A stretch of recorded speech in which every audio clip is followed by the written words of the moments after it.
Welcome to the last breakfast. Please enjoy the video. In this video, I will show how to make sorbet out of fruit. First, select your favorite ripe fruits, like sweet strawberries or juicy mangoes. Wash them thoroughly and chop into roughly 1-inch pieces. Arrange the fruit in a single layer on a baking sheet lined with parchment paper. Place the sheet in your freezer for a minimum of 4 hours, or until completely solid. This crucial step ensures a perfect sorbet texture and easy blending later on. Once your fruit is thoroughly frozen, it's time for the magic to happen. Carefully transfer all the solid fruit pieces into a sturdy food processor or a high-speed blender.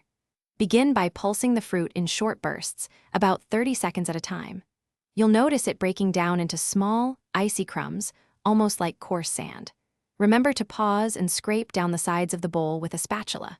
This ensures all fruit incorporates and blends uniformly, preventing any large chunks.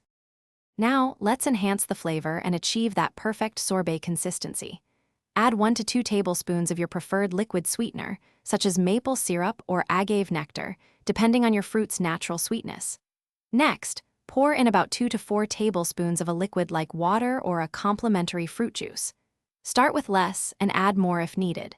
Continue blending, scraping the sides, until the mixture transforms into a wonderfully smooth, soft-serve consistency. It should be thick and creamy. Your delicious homemade fruit sorbet is now ready to enjoy.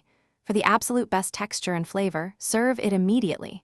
Scoop it into chilled bowls or cones, and if you like, add a little flair with a garnish of fresh mint leaves or a few extra fruit slices.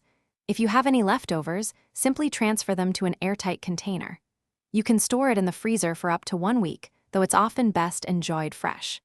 This easy method makes a delightful, refreshing treat. Thanks for watching. If this was helpful, leave a like and consider subscribing. See you next time.